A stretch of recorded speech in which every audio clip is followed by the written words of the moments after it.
My vlog, The Gospel of Hate, was demonetised by YouTube on the grounds of containing hateful and derogatory content, despite promoting love and tolerance.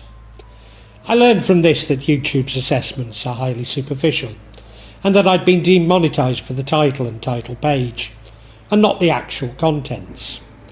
Of course, I could have changed the title and the title page, but that would have taken me about half a day, having already published the vlog, and the likely income from such a vlog would have been 10 cents over its lifetime. So certainly not a good investment. But then nor is content creating for YouTube in general.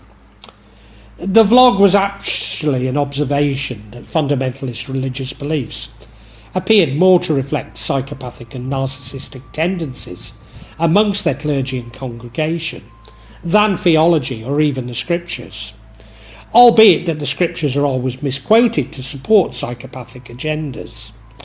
My view comes from the theory of hypocrisy, which I've also issued a vlog on, and rather surprisingly this is at the heart of what this vlog is all about.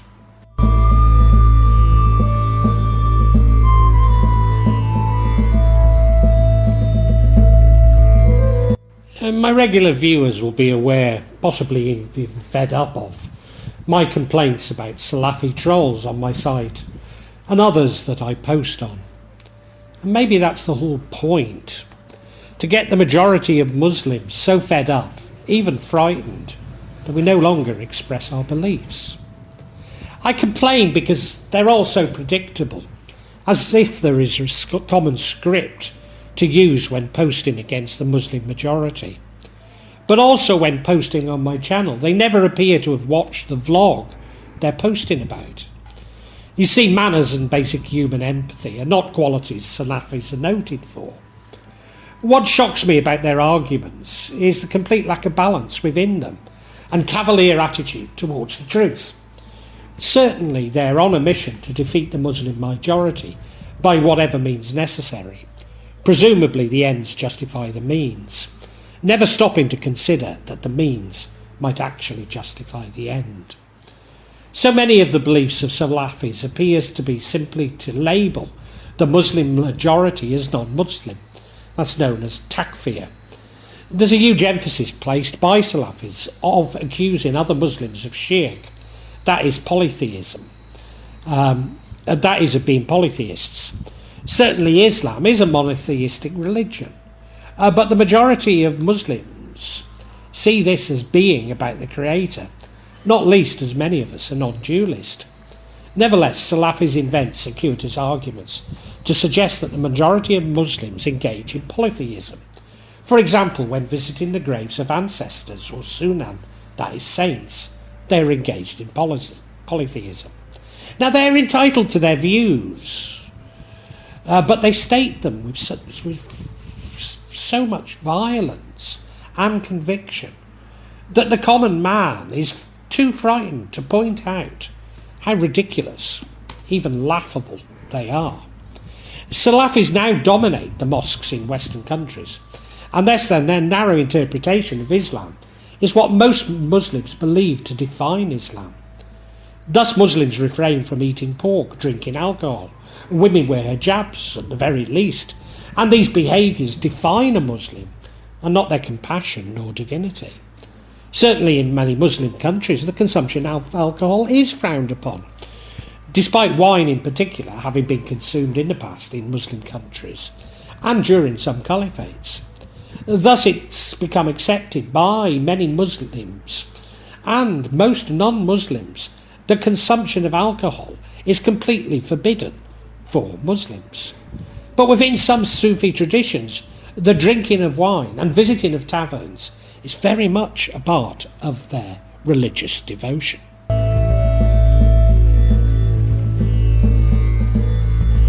CNA, formerly Channel News Asia, is a Singapore news channel owned by MediaCorp, Singapore's public broadcaster. It broadcasts free to air domestically in Singapore and internationally as a television channel to 29 territories across the Asia Pacific. It provides live streaming of world news through its official online portal and its social media presence through Facebook, Instagram, YouTube and Twitter, as well as apps for tablets and mobile devices. Because Singaporeans are highly superstitious, but often not well informed about the paranormal, I tend to watch CNA documentaries when they mention ghosts or the paranormal. Obviously it pursues the interests of the Singapore government, but like the BBC, I'd argue that broadly speaking its coverage is moderate.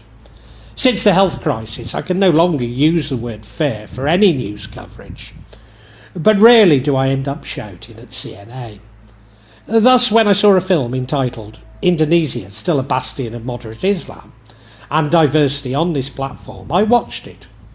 For some time, Western news channels have been suggesting that Indonesia is becoming less moderate. But only at first the evidence that I could see was the popularity of hijabs. But this was worn as a fashion item rather than religious devotion. Nevertheless, around 5 years ago, sectarianism was unleashed during the presidential elections, including the removal and imprisonment of Jakarta's governor, Ahok, supposedly for blasphemy. Indonesia is now markedly less tolerant, but since the health crisis it's become more tribal, easier to trigger and more authoritarian. To blame all these trends on the decline of moderate Islam seems to me to be a little too convenient, not least as Hindu Bali has seen the most substantial shift towards intolerance. Fellow Indonesian residents shared their experience in the comments. I felt the need to point out that whilst those from other religions may suffer, those who suffer the most are fellow Muslims. You see, it's something of a myth that Muslim fundamentalists are hell-bent on converting or killing Christians, etc. The facts are that far more Muslims have suffered.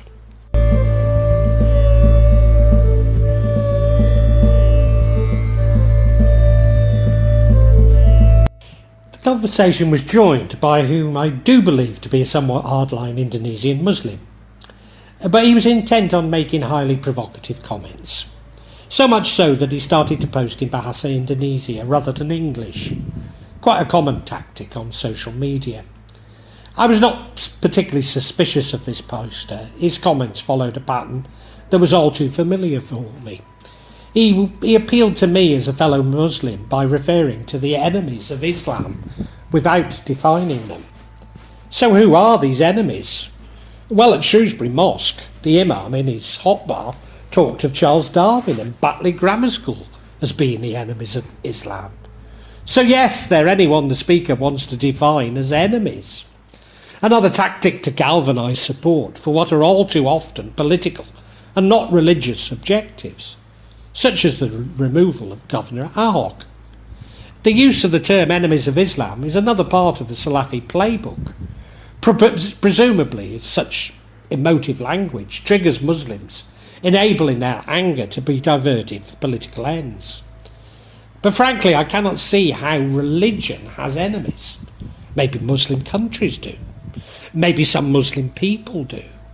But an entire religion? To the applause of my fellow Indonesian posters, I let this hardline Muslim know that he was confusing Islam with authoritarianism. This caused him to focus his provocation towards others in the conversation, and I retired from it.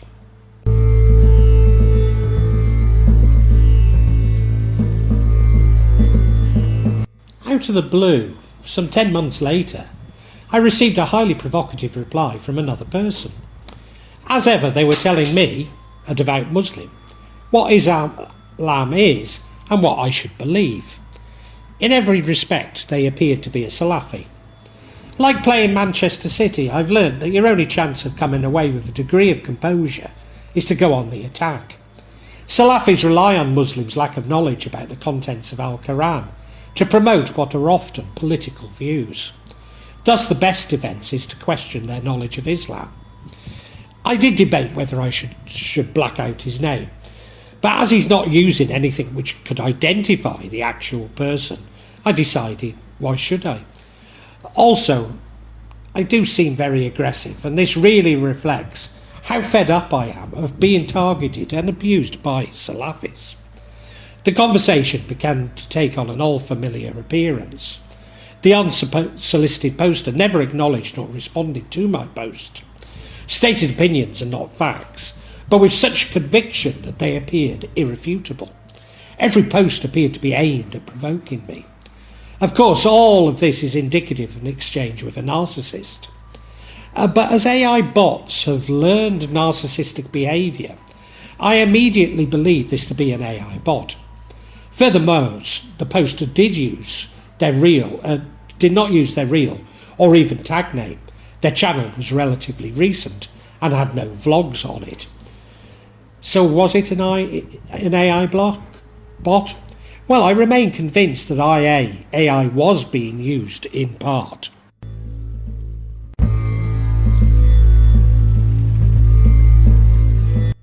In my vlog, The World Wide Web, I comment that I've discovered some of the most hardline Muslim posts to be created by AI bots.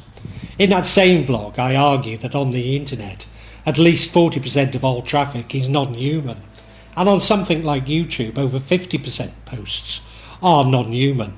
Furthermore, maybe 24% of all content is created by AI. Is this simply AI bots learning hardline Muslim arguments by training across social media? Well, maybe. Certainly AI bots display highly narcissistic behaviour, which I suspect they learn from training on social media. But could these bots have been released by organisations, maybe state actors, either wanting to promote hardline Muslim content or to use such content to undermine Islam? Certainly some seem to be designed to recruit Muslims to rather dark organisations and sites promoting these organisations. Such content seems to go far further than simply posts. Particularly in the short section, there are many videos promoting a very hard interpretation of Islam, many of which don't appear to be based on Al-Qur'an or Hadiths. For example, almost everything is now defined as haram. That is forbidden for Muslims on this platform. Women not wearing a hijab are branded as non-Muslim, as are members of the LGBTQ plus community, even those who wear unconventional clothing, including tattoos and piercings, which, many Muslims do frown upon. Discerning Muslims should be able to see through such content, but it does appear to be having a massive impact on young Muslims in the West. I say discerning Muslims, but as you know, I've become increasingly alarmed by the imams and congregations at Manchester Central Mosque and Shrewsbury Mosque. Or maybe they do not really believe such content and simply endorse it as a part of their promotion of Salafism. Certainly a new game has emerged of condemning behaviour of others to prove one's own piety, despite such behaviour being forbidden with Islam, or at least Islam as I know it. But Salafism aims to eradicate all dissenting voices within Islam, such as mine, and ultimately their aim is to restore a caliphate for Islam, with Europe being a prime target. I do not wish to suggest that all Salafis would subscribe to this ultimate aim, nor agree with it, but it was the driving principle in the development of the Muslim Brotherhood and Salafism.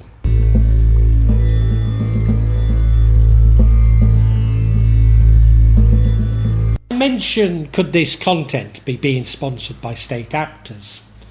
Well, in my vlogs, Radical Islam, the contribution of Western intelligence, also demonetised, and undermining Islam from within, I present some of the evidence of Western security services' involvement in fundamentalist Islam. At its simplest, this could be the infiltration of potentially T-ist groups, but there is also some evidence that such movements were actually created by Western intelligence. Thus, could these AI bots and hardline content be being sponsored by Western intelligence? In another vlog, Young Muslim Rebels, I do report that I found some of these bots to be created in Tel Aviv. Before we all run off with another Tel Aviv is a major centre for the creation of bots. You may well ask why, as do I, but all I have is conjecture. Certainly the promotion of Salafism is splitting and thus weakening Islam.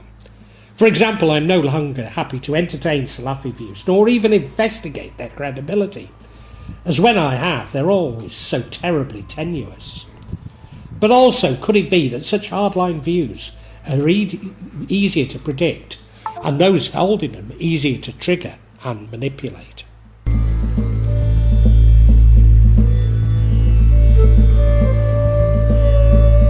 Was I in conversation with a state actor, or at least a bot from a state actor? I wanted to know the answer, and which state was behind the promotion of hardline Muslim views. Whereas if I was simply dealing with a lone narcissist, I should have broken off the conversation immediately.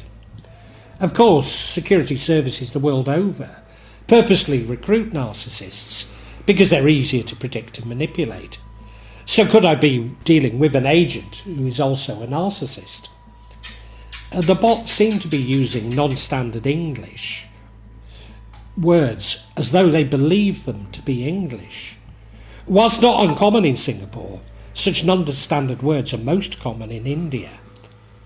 So was an Indian state agent posting on a video about Indonesia on a Singaporean channel? But maybe the darkest aspect was almost certainly a Hindu was passing themselves off as a hardline Muslim.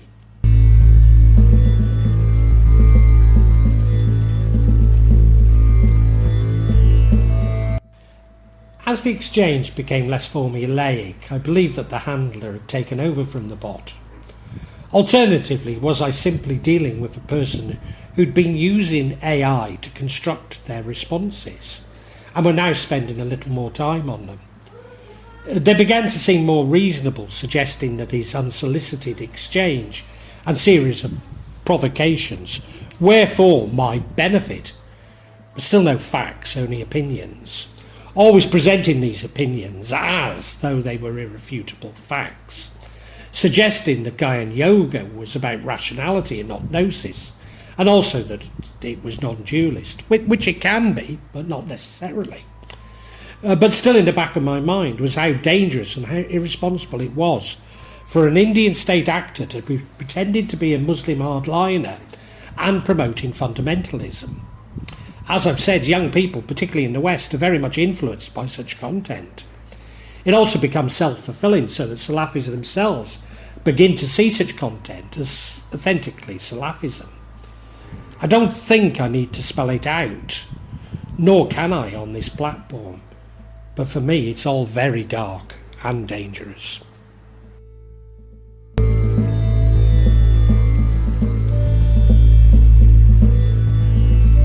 But then I spotted an obvious AI constructed comment, obvious and laughable in its content. So who was I dealing with? Didn't know what they were talking about, including Hinduism.